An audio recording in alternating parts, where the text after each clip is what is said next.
What's up, Half-Lifers or no-lifers? Today, it's time to theorycraft around why Half-Life is called Half-Life, which is quite a bizarre name for a 90s shooter, considering all the edgy title shooter of that era. In fact, Half-Life is a name that could fit perfectly an online dating sim. Now, I bet that before clicking on this video, you thought to yourself, Half-Life is called like this because it's a reference to the length of time it takes for half of the radioactive atoms of a specific radionuclide to decay, or in simpler words or numbers, if you understand math. And sure, you're indeed right, but let's expand on the topic a bit. First of all, let's reflect on how the concept of Half-Life in nuclear physics definitely fits the sci-fi theme of Half-Life.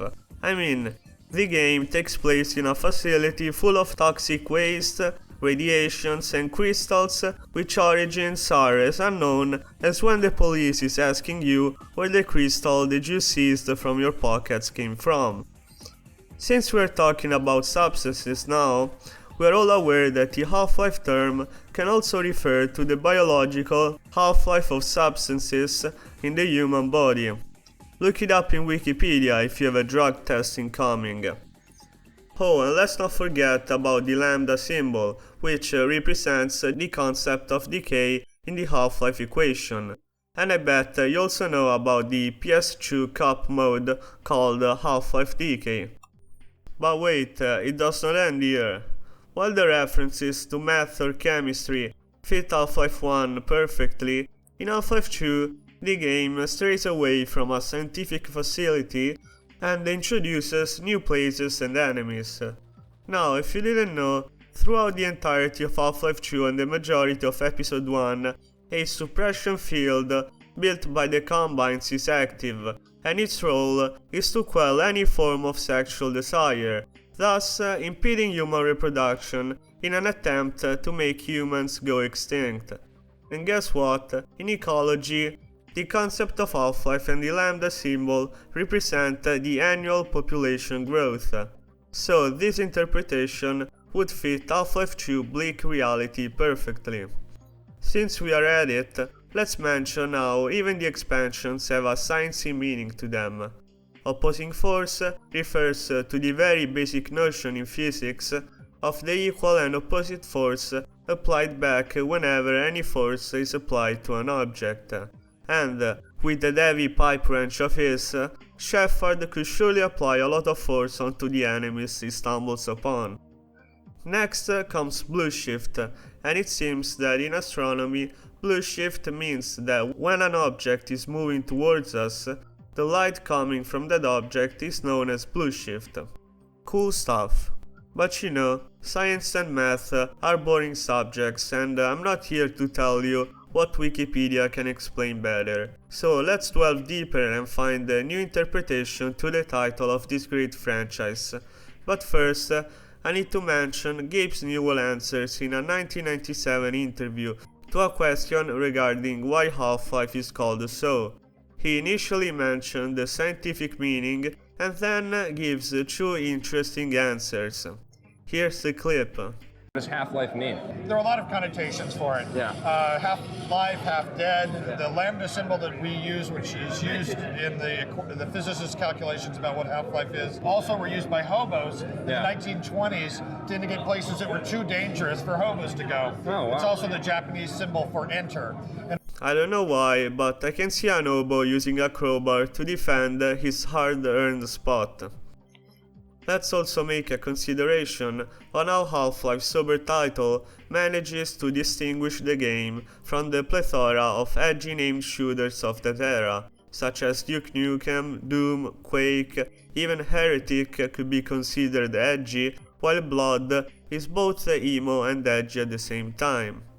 Don't get me wrong, I love edgy video game titles, but we gotta give credit to Valve here.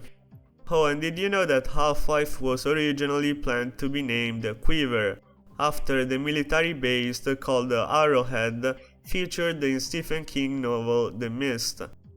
Maybe the crossbow weapon might be a reference to the military base mentioned beforehand. Anyways, time to properly theorycraft and connect the dots between the title of the game and the actual game. First, let's reflect on what kind of life Gordon is conducting inside Black Mesa. Is it a life enjoyed to the fullest? Of course no. In modern society, people generally split their lives in two parts: work life and social life, with the latter supposedly being the most enjoyable and fulfilling one, since it comprises laughter with friends and warm affection from a partner. Now, it's very possible that Gordon had fun in Black Mesa, getting shit-faced drunk with Barney or enjoying romantic affairs with those two pixelated beauties starring in Half-Life DK. Yet, Gordon is pretty much always at work, since he lives in the dormitories of Black Mesa, and I doubt he was allowed to leave from such a high security and secretive facility. I like to think that, from the moment he joined the science team, his whole life was completely dedicated to his job. Well, that's interpretation number 1 on why Half-Life is called so. Next, we're going to talk about how Gordon's life is a life that is half his own. That is because we know that the G-Man has taken him under his leash through a contract he could not refuse, and as a consequence, Gordon cannot live his life freely, since paradoxically, he has no free will at all. After unwillingly accepting G-Man's contract, he is now under the spell of his master, who can put him asleep, awake him when needs be, and even teleport him around different places. After all, poor Gordon is not a free man at all, having to juggle between duty calls from his job and the ones from his master. As a third point, let's reflect on how even the circumstances Gordon finds himself in both Half-Life 2 and Half-Life 1 won't let the Freeman fully enjoy his existence on Earth. During the entirety of Half-Life 1, in fact, his brain is probably in a constant fight-or-flight mode, in order to survive and successfully escape in Black Mesa, while in Half-Life 2, he can't even have sex because of that damned suppression field, which, if you haven't heard before, suppresses all human sexual urges. Poor Gordon Balls must have been on the verge of exploding while reminiscing the sweet and quiet days inside the Gina Cross room, while in Half-Life 2 instead, Gordon can only see Alex as a friend. Perhaps that's why he never replies to Alex flirting. Nasty. Got room for two in there? My fourth point revolves around another core aspect of Half-Life, which is the discovery and the coming to terms with other forms of life existing in the universe, and consequently realizing that us, as humans, are not alone.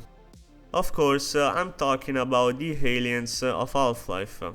In fact, in Half-Life, we come across different unknown species which existence and dangers were ignored by both men in general, but especially by the scientists and Black Mesa administrators as well, who nonchalantly had pushed the science to its limit, had sent some pesky HEV armored scientists over there to heckle the Xen creatures by bringing them back in the labs to study and dissect them, without knowing that one day Xen would have its ways to expand on planet Earth and take its revenge.